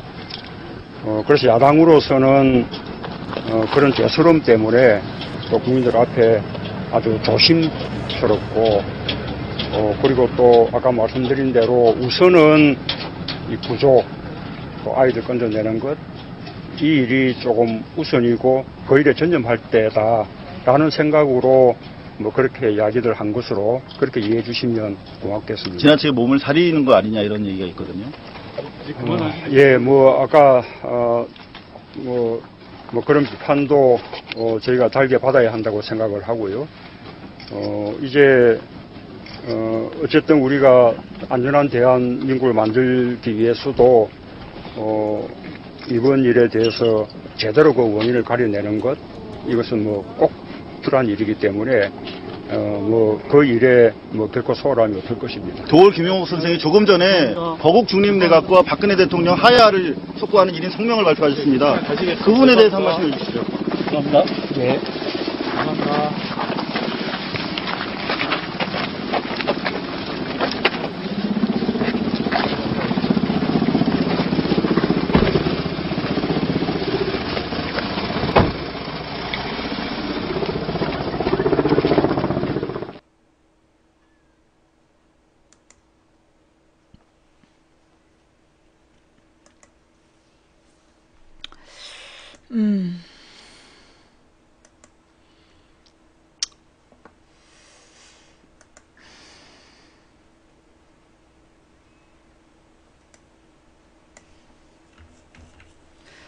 어제 또 도올 김용옥 선생이 뭔가 조선의 창공이 원혼의 피눈물로 물들어 잿빛 같은 암흑을 드리우고 온 생명의 분노가 여러같이 치솟아 암흑의 장막을 불태울 때 원망조차 잊어버린 순결한 여린 홀령들은 신단수의 하늘에서 소리친다. 엄마, 아빠, 홍익인간의 천부인은 어디로 사라졌나요? 1950년 6월 25일 국민 전체의 안위를 책임지고 있었던 이승만은 새벽부터 전쟁 발발의 소식을 듣고 우선 자기 혼자 도망갈 생각부터 했다. 26일 아침 8시 신성모 국방장관이 방송에 나와 국군이 인민군을 물리치고 북진 중에 있다는 담화를 발표한다. 그런데 27일 새벽부터 비상국무회의가 열렸지만 이승만은 회의에 참석조차 하지 않았고 열차편으로 이미 몰래 서울을 빠져나가고 있었다. 그는 대전 도피에 관해 강요는 물론 국회의원 하물며 육군본부에까지도 알리지 않았다. 그런데 이승만은 대전에 도착하자마자 곧 특별 담화를 녹음한다. 27일 오후 9시부터 서울중앙방송국에서 전파를 타고 전 국민에게 전달되었다. 우리 국군이 용감하게 적을 물리치고 있습니다. 국민과 공무원은 정보 발표를 믿고 동요하지 마십시오. 나 대통령 본인도 서울을 떠나지 않고 국민과 함께 서울을 지키고 있습니다. 생 거짓말이었다. 이날 정은국 장교의 말만 믿은 모윤숙은 밤늦게까지 가두 선전 방송을 하고 다녔다. 이승만의 파렴치한 만행은 여기서 끝나지 않는다. 28일 새벽 2시 30분 아무 예고도 없이 한강대교를 폭파시켜버렸다. 사전 통보나 통제가 없었기에 50대 이상의 차량이 물에 빠지고 그 다리를 건너가던 시민 500여 명이 폭사하였다. 군사 전략적으로 볼 때도 이것은 터무니없는 실수였다. 서부 전선에 배치되었던 우리 국군이 퇴로를 차단당하고 와해 희생된 것이다. 이승만은 7월 1일 대전에서 또다시 도망갈 때에도 목포로 가서 부산으로 배를 타고 갔다. 경부가도가 이미 위험하다는 판단 때문이었다. 이승만은 전 서울 시민을 서울에 가두어 놓고 자기 혼자만 살 생각을 했다. 그리고 9.28 서울 수복을 했을 때 서울에 남아 고생한 무시민들을 부역했다고 죽이고 고문하고 연좌제로 묶어놓았다. 우리는 이러한 이승만을 성스러운 통치자로 모시는 기나긴 정치사적 이념의 굴레에서 한치도 벗어나지 못하고 있다. 내가 지금 여기서 말하는 것은 움직일 수 없는 사실이다. 역사의 비극적 상황이란 모든 함수가 최악의 길을 재촉하도록 협동을 한 필연 우연의 사태이기 때문에 그 인과를 단선적으로 분석하는 것은 사태의 해결이나 반성에 크게 도움을 주지 않는다. 그러나 수많은 인과 계열 중에서도 움직일 수 없는 명백한 사실들이 있다. 우선 배에 관하여 정확한 구조적 지식을 가지고 있으며 끝까지 남아서 승객의 안위를 책임지어야 할 선박직 승무원 15명 전원이 먼저 탈출하여 쌩쌩하게 살아있다는 사실이다. 그리고 가장 비극적인 사실은 이준석 선장과 1등 항해사가 탈출하면서도 학생들에게 동요하지 말고 객실 속에서 제자리를 지킬 것을 명령하였고 그것을 계속 강요하였다는 가슴 아픈 일련의 사태에 내재한다. 모든 비극은 이 하나의 움직일 수 없는 명백한 사실로부터 연역되는 것이다. 인간은 이기적 동물이다. 위기 상황에 누구든지 나 먼저 살고 보자는 본능적 움직임은 충분히 이해될 수 있는 것이다. 그런데 이승만과 이준석의 경우 도덕적 양심을 우는치 않더라도 이러한 생존 본능의 논리조차 적용될 수가 없다. 왜냐하면 이승만의 서울 탈출이나 이준석의 세월호 탈출은 전혀 시민 승객의 탈출과 충돌을 일으키는 사태가 아니었기 때문이다. 이승만은 서울을 빠져나오면서도 서울 시민들에게 탈출을 권고할 수 있었고 이준석은 세월호를 빠져나오면서도 승객들에게 같이 탈출하자는 얘기를 할 수 있었다. 아니 해야만 했다. 자신의 탈출이 학생들의 탈출로 인하여 저지되는 상황이 전혀 아니었기 때문이다. 일본 토호쿠 지진 때도 미야기 농고의 학생들은 다급한 상황에서도 소, 돼지 축사의 문을 열어주고 피신했다. 하물며 인간이랴. 이것은 이승만과 이준석의 DNA 심층 구조 속에까지 사람은 존엄과 보호의 대상이 아니라 통제와 관리의 수단일 뿐이라고 하는 비인성적 무책임한 의식이 자리잡고 있다고 하는 사실을 전제하지 않으면 풀리지 않는다. 이들이 생각하는 코스모스는 다중의 죽음이다. 죽음의 질서인 것이다. 이것은 우발적인 사태가 아니라 우리 민족사의 구조적 사태인 것이다. 임진왜란이 일어났을 때도 선조는 대책 없이 먼저 도망을 쳤다. 사실 왜군은 이순신에게 해로를 차단당해 보급이 끊겼기 때문에 식량이 없었고 지쳐 있었다. 서울은 한강으로 둘러싸인 천혜의 요새다. 그리고 당시 서울에는 화약이 27,000근이나 저장되어 있었다. 한강의 대형 수송배들과 지형을 활용하고 강북 강변에 군사를 배치하여 대처했더라면 왜군의 도강을 쉽사리 막을 수 있었다. 그러나 선조는 가마를 메어줄 사람도 없어 우중의 말을 타고 쫄쫄이 비 맞고 굶으면서 북상에 북상을 거듭했다. 그러면서 이승만처럼 자기가 건넌 임진강변의 건물과 배는 다 태워버렸다. 한번 생각해보라. 그가 의주까지 도망갈 때 그의 말을 이끌었던 말단관리 리마와 임난을 승리로 이끈 불세출의 영웅 이순신 장군의 두 사람의 공헌을 평가할 때 누굴 더 높게 평점했을까?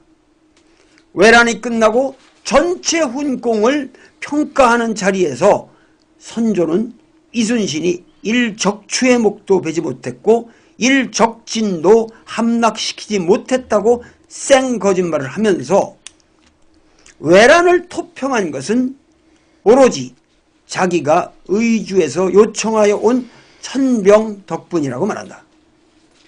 선조의 의식 속에서는 이순신이나 왜적과 피 흘리며 싸운 의병들보다 자기 말머리꾼이 더 위대한 것이다. 호성, 선무, 청란, 삼공신, 도감의궤에 의거한 것임. 지금 전 국민의 애간장을 끓게 만드는 것은 세월호가 기울기 시작한 최초의 시각으로부터 적게는 20분, 넉넉하게는 2시간 정도 충분히 사태 해결을 위한 구명결단의 여백이 있었다는 엄연한 사실이다. 그러나 그 어느 누구도 이 최초 절명의 황금시간에 아무런 결단을 내리지 않았다.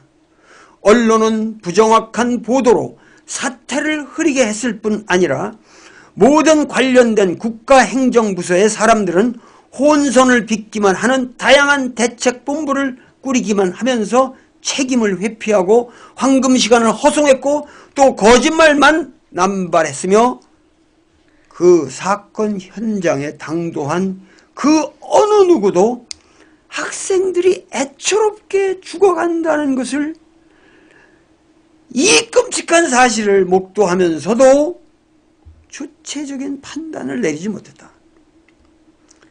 이순신이 좌수사로서 당시 세태의 관행에 역행하여 임난 직전에 수군과 화포와 전술과 전함을 정렬해 놓았다는 이 사실은 오로지 그의 독자적 판단에 의거한 것이다.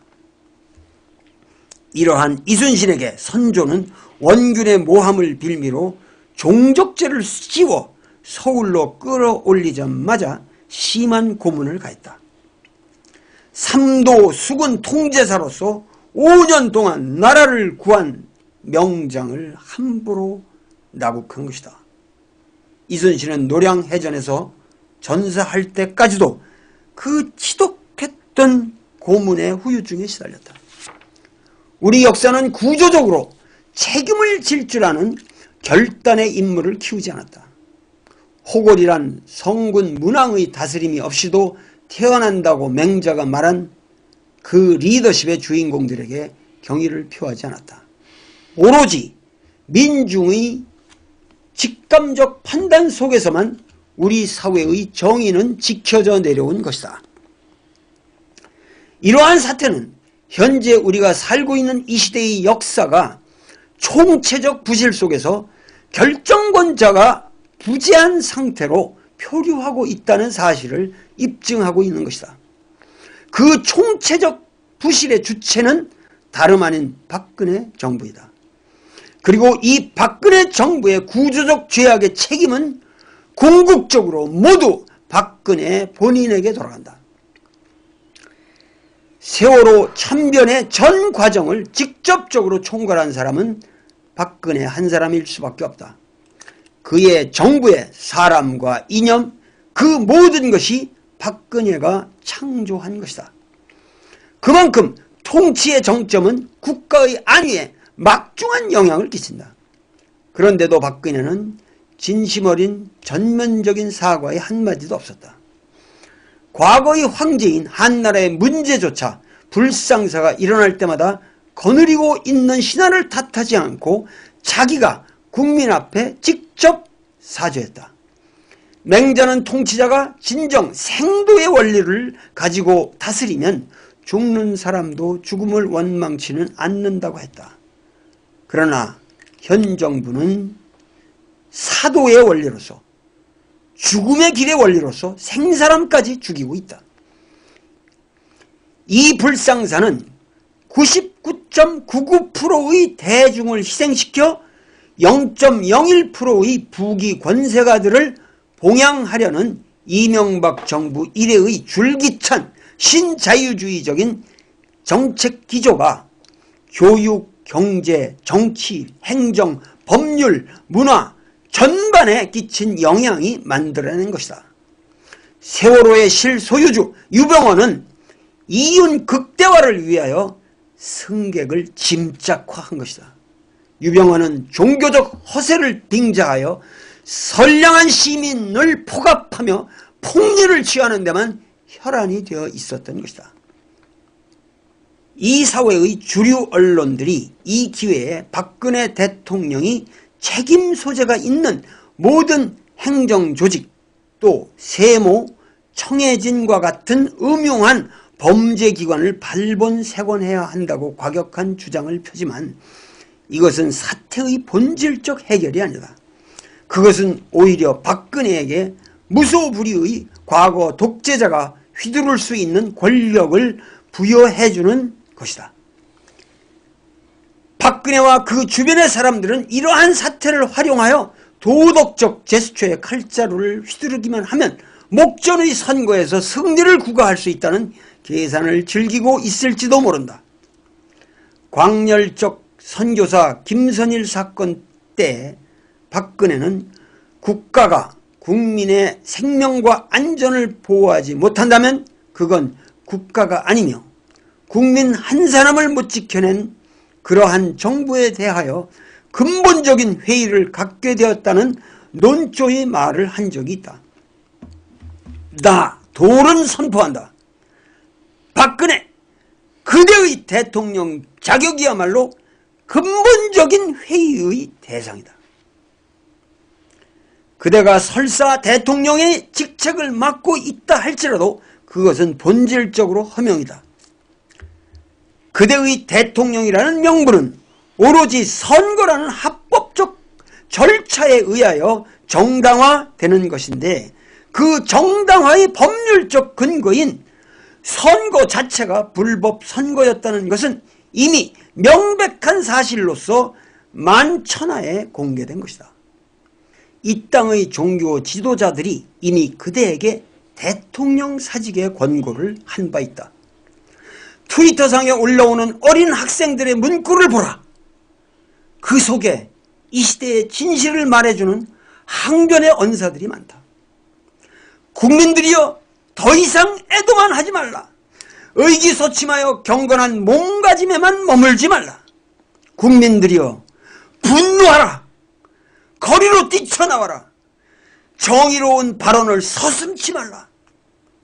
박근혜여, 그대가 진실로 이 시대의 민족 지도자가 되기를 원한다면 대통령직에서 물러나는 것이 정도일 것이다. 그러나 그것이 차마 여의치 못하다고 한다면 정책의 근원적인 기조를 바꾸고 거국적 내각을 새롭게 구성하여 그대의 허명화된 카리스마를 축소하고 개방적 권력 형태를 만들며 주변의 어리석은 유신 잔당들을 척결해야 한다. 그들은 통치 능력이 부재한 과거의 유물이라는 사실이 이미 명백하게 드러났다. 그대의 양신은 민족이다. 부자만 옹호하는 현 정부의 가치관이 빚어낸 부패와 무능, 협잡과 유착의 고리들이 우리 사회를 휘덮어 악취를 풍기고 있다. 대통령의 사과는 언변이나 몸짓, 슬픔을 가장하는 표정이 아니다. 그것은 사회의 시스템과 가치관을 근원적으로 변혁하는 것이다. 정치란 다양한 요소들이 합생하여 새로움을 창출하는 과정이다. 그대는 결코 우리 사회의 새로운 기폭을 창조하지 못했다. 규제를 왜 푸는가? 그대의 규제 풀음은 가진 자를 위한 것이다. 그대가 풀어야 할 규제는 사상 통제의 규제이며 언론의 규제이다. 유통을 장악하고 골목 상권까지 독점하는 모든 대자본에 대하여 규제를 강화하라. 중소자영업자들의 생활세계를 보호하라. 이것이야말로 민중의 갈망이다. 언론을 바로 세워라. 그대는 국가 개조를 말했다. 그러나 그대가 중심이 된 국가 개조는 악순환만 초래한다. 이 사태를 해결하기 위한 시스템의 근원적 변화는 그대의 시녀가 되어버린 검찰이나 행정체계가 중심이 되는 것이 아니라 보편적 원칙에 따른 국민적 합의가 창출한 새로운 기관에 의하여, 다시 말해서 국민이 주체가 되어 국민 스스로의 미래를 개혁해 나가는 과정을 그대가 적극 도와주는 그런 변화이어야 한다. 동무 이재만은 말했다. 투연질릉 이상의 대환이 없고 호연 낙선 이상의 대약이 없다. 맹자는 호선하는 것 하나만으로도 천하를 다스리기에 넉넉함이 있다 했다. 호선이란 낭문고원이다. 쓴 말을 듣기를 사랑한다는 뜻이다.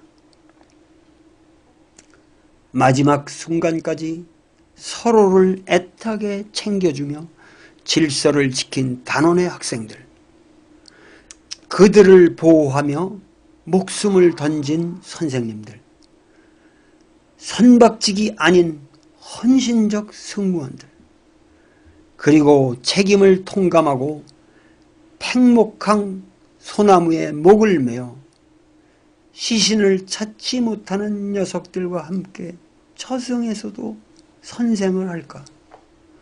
라는 유서를 남기고 선비답게 자결하신 강민규 교감님.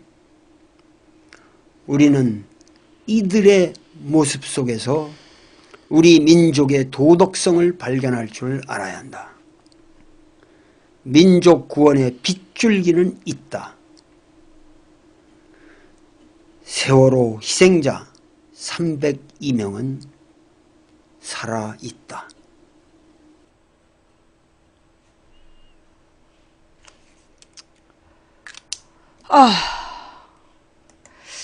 이분을 모르는 사람들도 있네요.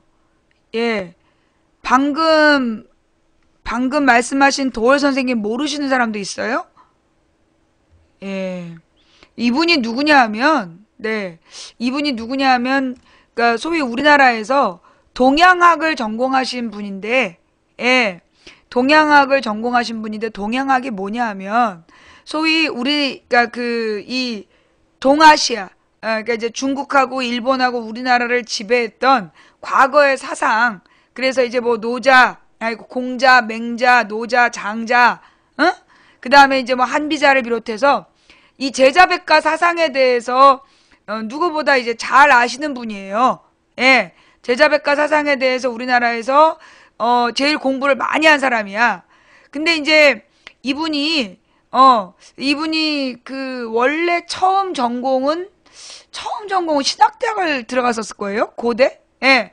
고대 신학대학을 들어갔다가 그만두고 유학을 가서 미생물학이었나? 신학도 했어. 신학. 예. 이게 원래 기독교 공부도 했고요. 그 다음에 이제 이분이 유학을 가서 이제 우리나라에서 가장 소위 이제 이 제자백과 사상을 가장 많이 연구한 사람이고, 그 다음에 이분이 저기에요. 나중에 우리나라에 돌아와갖고 한의사 시험도 봤어. 한의학 공부도 하고 공부를 되게 많이 하신 분이고, 네. 이분이 고대 교수를, 동양학 교수를 했죠. 고대 동양학 교수를 하고 원광대에서 한의학을 공부하고, 하여튼 이 공부를 되게 많이 한 일종의 기인이야. 근데 이제 이분이 뭘로 유명했냐면, 내 기억에 2004년부터 2004년경? 하여튼 노무현 대통령 정부 때로 기억나는데, 그 당시에 이제 EBS 특강을 했어요. 도올 강의라 그래가지고, 그래갖고 이제 이분이 소위 공자의 사상, 맹자의 사상, 노자, 장자의 사상 이런 것들을 막 끄집어내. 한비자의 사상, 손자의 병법 이런 것들을 끄집어내서 현 시대를 바라보는, 현 시대에 대한 어떤 비판 이런 것들을 하셨던 분이야. 그래서 이제 되게 유명했던 분인데, 그 당시에 이제 이분에 대해서 이 우리나라 동양학 전문가들이 막 비판을 했어. 그러자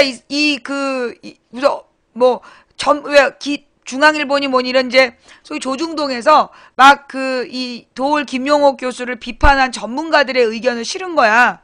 그러니까 이제 이 김용옥 교수가 뭐라 그랬냐? 그 전문가 이름이 뭔지 대라. 우리나라에서 동양학에 대한 연구를 나보다 더 많이 한 사람 내가 한 명도 모르니까 그 소위 내 주장, 내 이론에 대해서 반박을 했다는 그 전문가 이름을 대라. 대라 그랬어. 그러자 그 다음부터 비판이 딱 사라졌어. 소위 전문가의 이름을 팔아 이 김용옥 선생을 비판하려고 했다가 그 언론사들더러 우리나라에서 나보다 더 동양학 많이 공부한 게 누군지 나와봐라. 그래가지고 이제 그 당시에 다 무찔러버린 그런 분이시고, 이분이 굉장히 되게 코믹하게 이렇게 강의를 했는데, 그걸 막 따라서 개그맨들이 패러디까지 할 만큼 지금부터 하여튼 10년 전에 굉장히 유명했던 분이었어요. 네, 되게 유명한 분이었는데, 그러니까 구성애 선생님이랑 도올 선생님이 거의 비슷한 시기야. 구성애 선생님이나 도올 선생님이나 이제 이런 분들이 소위 대중매체에 나와서 강의도 하고, 예, 그랬던 시절이 우리나라에도 있었어요. 벌써 참 오래된 걸로 느껴지는데, 지금부터 한 7년 이전에는, 지금부터 한 10년 이전만 돼도 그 당시에는 굉장히 들을 만한 시사 방송들도 되게 많았고, 그리고 저렇게 내용 있는 사람들이 대중 강연을 재밌게 해서 그 국민들의 머리를 깨주려고 되게 노력했던, 그러니까 그 당시에 이제 김대중 노무현 정부 시절에는 어떤 느낌이었냐면, 김대중 노무현 정부 시절에는 어떤 느낌이었냐면, 논어에 보면 그런 얘기가 나와. 일신, 우일신. 일신, 우일신이라 그래서 날마다 새로워져야 된다. 그런 말이 나왔어요.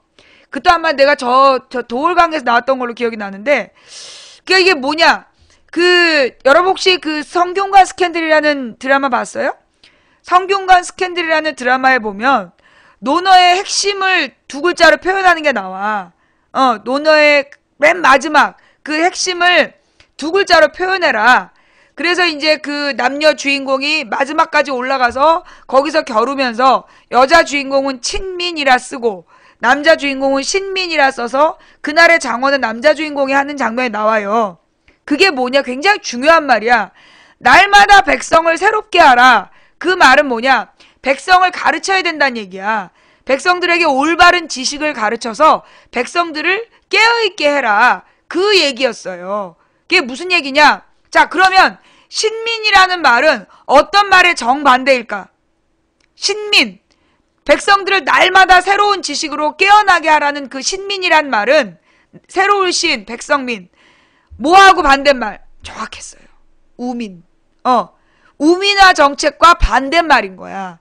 이 신민이란 말은 우민화 정책과 정반대 개념인 거야. 그러니까 소위 아까 어떤 사람이 뭐 공자를 없애야 돼, 유학을 없애야 돼 이런 얘기를 하잖아. 그러면서 우리나라에서 뭘 잘못 이해하냐면 유교 사상은 무조건 충효를 강조한다고 아이들한테 가르치잖아요. 그러면서 임금 앞에서 한마디도 못하고 무조건 찍소리도 못하는 걸 충이라고 가르치잖아. 근데 그건 잘못된 가르침이에요. 잘못된 가르침. 이게 무슨 얘기냐? 원래 이 공자와 맹자가 이야기했던 왕도 정치란 왕이 도에 따라 정치하는 건데, 그럼 그 도는 뭐냐? 신하에게 현명한 신하를 가까이 두고 항상 자문을 구해서 정치하는 거. 그래서 그 왕도 정치의 핵심은 뭐냐? 임금이 모든 나라의 주권을 혼자 행사하는 게 아니라 법에 따라 법도를 두고 법도에 따라 지배하면서 통치하면서 그 법을 집행하는 건 재상이 하는 거야. 재상을 두고 재상이 법에 따라 나라를 운영하는 거야. 그 다음에 여러분 상소라는 거 들어봤죠? 상소가 뭐냐? 소위 벼슬을 하지 않는 선비들이 왕의 정책에 대해서 비판하는 비판 글을 보내는 거야. 그게 상소야. 이 유학이라는 소위 유교에서 이야기하는 왕도 정치는 절대 임금을 비판하지 않고 무조건 충성하는 그게 아니에요. 예. 우리나라에서 공자가 죽어야 나라가 산다. 이 개새끼들 그 뉴라이트에서 만든 얘기인데, 실제로 공자의 사상은, 맹자의 사상은, 그 왕도 정치는 실제로 그런 내용이었어. 왕의 정책에 대해서 선비들이 비판하는 상소를 막 보내면 어떻게 해? 왕이 정책을 폐지했어요. 왕이 상소가 빗발치면 이게 여론이다. 그래서 조선의 왕은요, 독재자가 아니었어요. 예. 조선의 왕은 독재자가 아니었고, 조선에서 누구 사형을 시키려면 삼심을 받아야 돼. 살인죄다. 삼심을 해야 돼. 고을 사또가 한번 심판하고, 그 다음에 관찰사한테 보내고, 관찰사가 봐서 얘가 살인죄가 분명하다. 그럼 중앙정부를 보내서 철저히 법전에 따라 이게 처벌을 했고요. 그 다음에 고문 있잖아, 고문. 당시 고신에 대해서도 어떤 역적이나 죄를 지은 자를 고문을 해갖고 자백을 받아야 되는데, 고문에도 규칙이 있었어.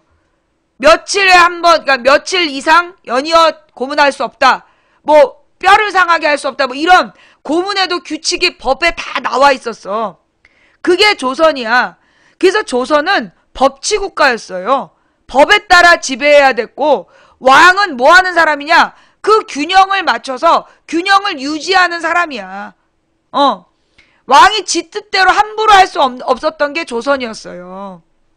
그리고 이 조선이 소위 이제 이 공자와 맹자의 사상을 가장 정치 체제로 안정화시켰던 유일한 나라야.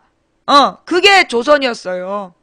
그런 내용들을 우리가 망치부인도 어떻게 알았냐? 저 도올 선생님 강의 듣고 알았어요. 여러분들 도올 강의를 한번 찾아서 다시 보기를 하시면 망치부인보다 훨씬 더 뛰어난 내용들을 아시게 될 겁니다. 저는 다 못 들었어요. 바빠서. 조금밖에 못 들었으니까 여러분은 제대로 한번 들어보세요. 대단한 강의를 하셨던 분이야.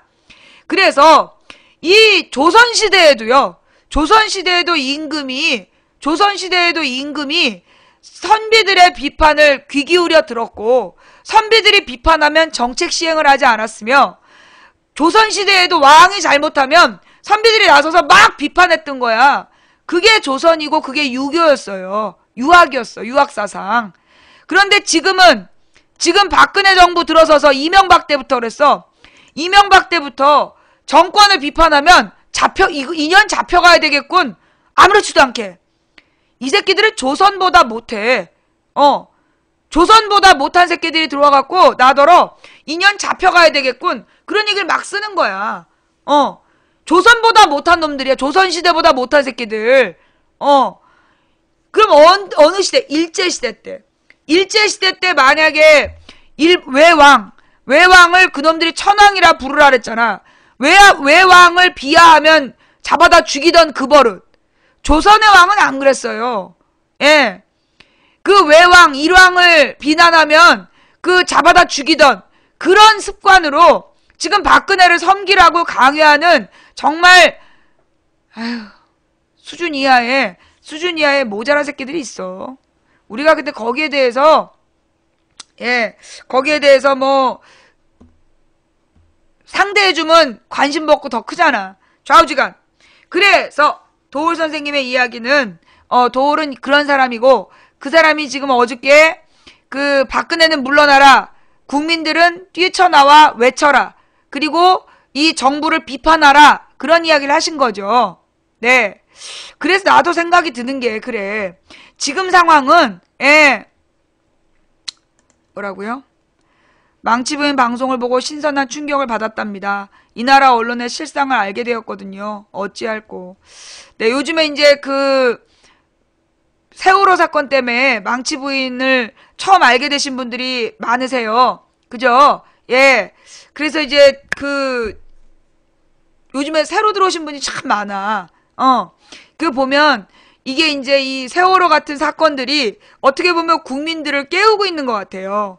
예. 국민들을 지금 깨우게 되고, 이번에 이 세월호 사건을 통해서 우리 정부가 얼마나 잘못되어 있는지 처음 아신 분, 우리 정부가 이렇게 무능한 거 처음 아시고, 우리 언론이 이렇게 문제가 많은 거 처음 아신 분 손.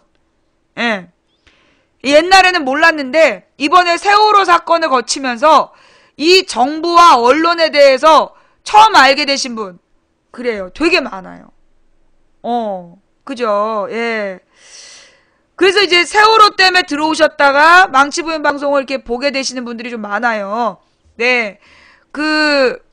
물론 우리 방송보다 더 좋은 방송이 많습니다. 뭐 JTBC 손석희 뉴스, 예, 그리고 국민TV, 또 김어준의 뭐 KFC, 뭐 뉴스타파, 팩트TV, 좋은 언론들이 많아요. 근데 이제 우리 방송 같은 경우에는 이 망치부인이랑 같이 실시간으로 토론하면서, 망치부인과 함께 이제 실시간으로 채팅창을 보면서, 토론이 아니라 이 채팅창을 보면서 대화하는 거, 이제 그것이 가장 큰 장점이겠죠?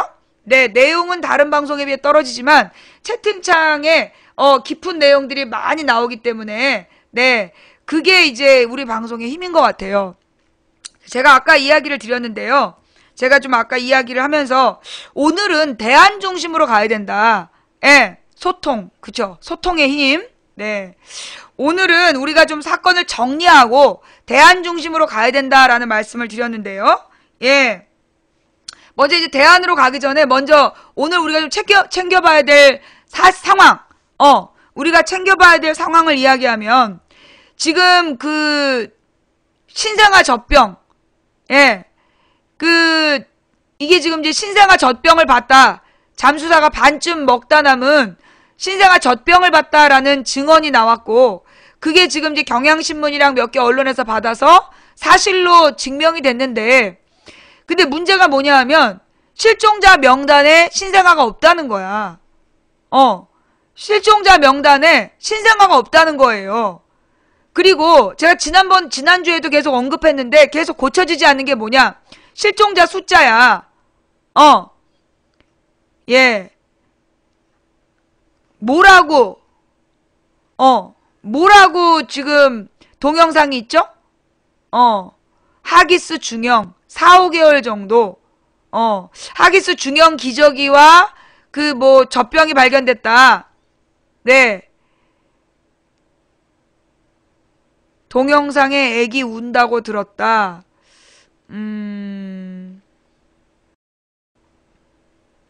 자, 하여튼 그 무슨 동영상이에요? 동영상이 있다는 게 뭐야? 동영상이 무슨 동영상이에요? 동영상에 무슨 동영상이 있었다는 얘기인지, 지금 계속 동영상이 있어요라고만 쓰고, 그러니까 어떤 내용의 동영상이 있어요라고 설명한 사람이 아무도 없어? 네. 2살, 4살, 제주도의 2살, 4살 가족, 소식이 없다. JTBC에서 나온 동영상, 박수현 군 동영상에, 그 박수현 군 동영상에 보면 애기 우는 소리가 들려? 그 부분이 혹시 따로 편집된 거 있나요? 애기 울어 괜찮아 괜찮아 울지마 이런 말이 나와? 그 혹시 그 부분 동영상만 따로 있나요? 그거 우리 함께 읽는 뉴스에 좀 올려주세요. 자료실에 좀 올려줘 봐봐. 자료실에 저기 영상이 있는지. 예, 애기 울지마 우는 거 달래는 그 동영상이 있으면 올려주시고요. 하여튼 좌우지간 무슨 얘기냐? 여기서 중요한 얘기는 여기서 중요한 얘기는 뭐냐 하면 그러니까 같이 봤던 영상 중에 나는 그 애기 울음소리를 못 들었어. 나는 그 같이 봤던 영상 중에 애기 울음소리는 기억이 안 나거든요. 그 부분이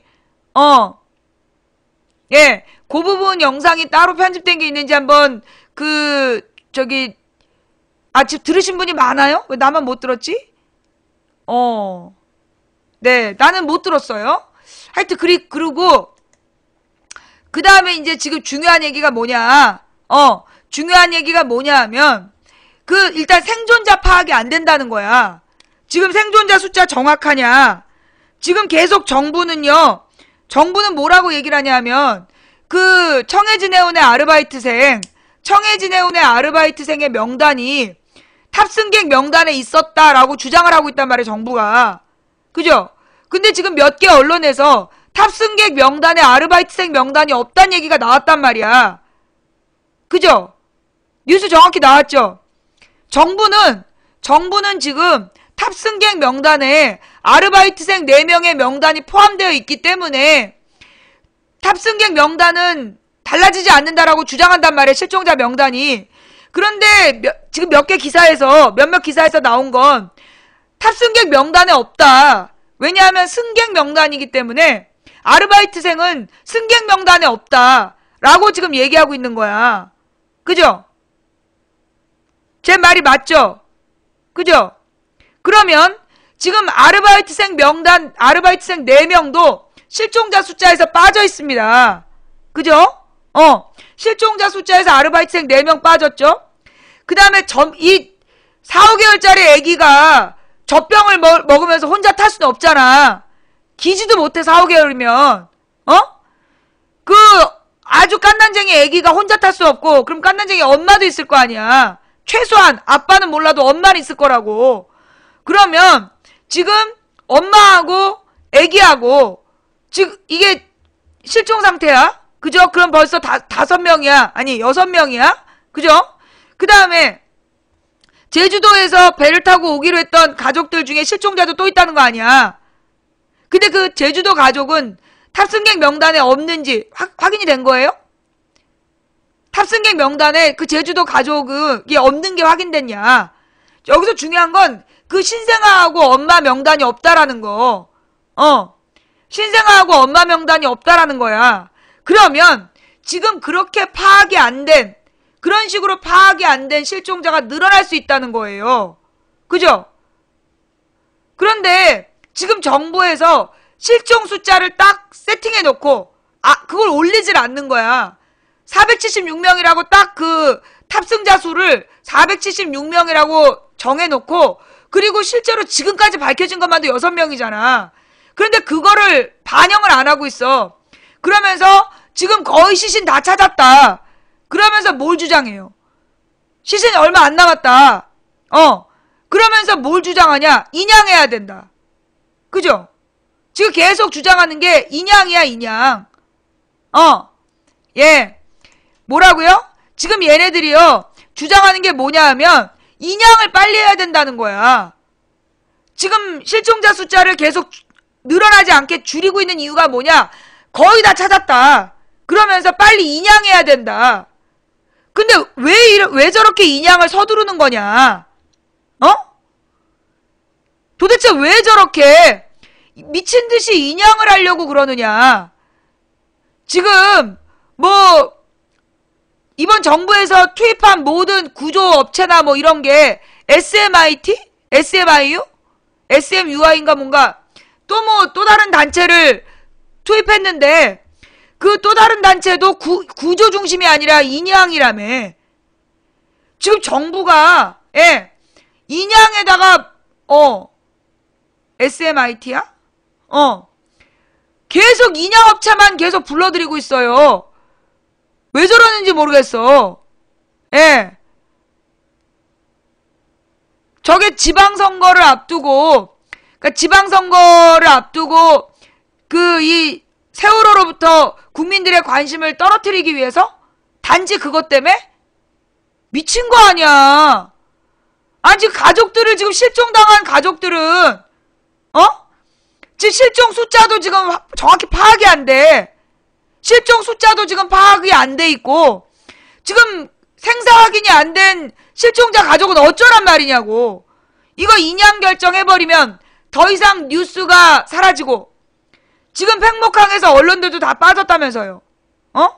팽목항에서 언론들이 다 빠졌다면서 카메라들도 전부 다 사라지고 그래서 지금 팽목항에 거의 대부분 남아있는 언론사가 없다며.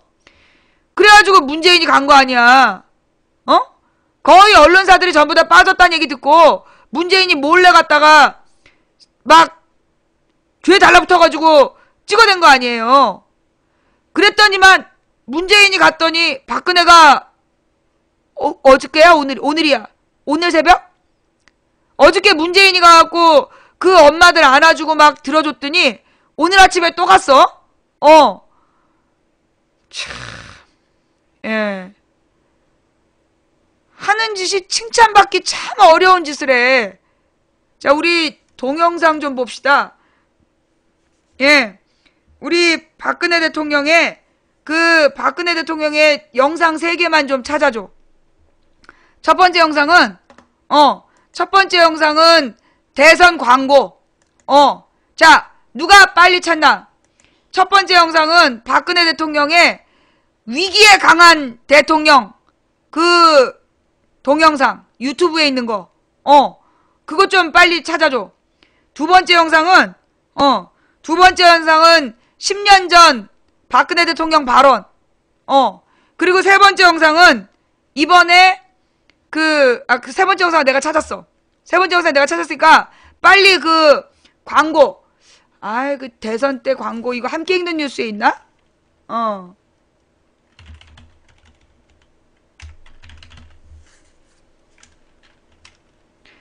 박근혜 대통령 대선 홍보 영상.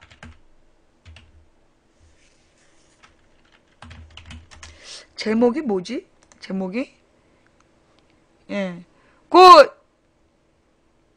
없는데 혹시 뭐예요?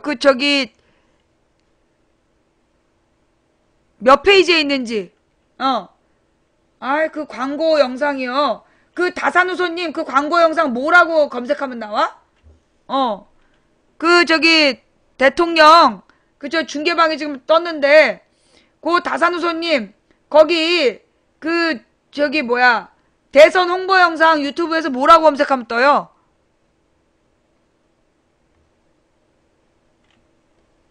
지금 중계방에서 박근혜 대선 광고 유튜브에 알았어요.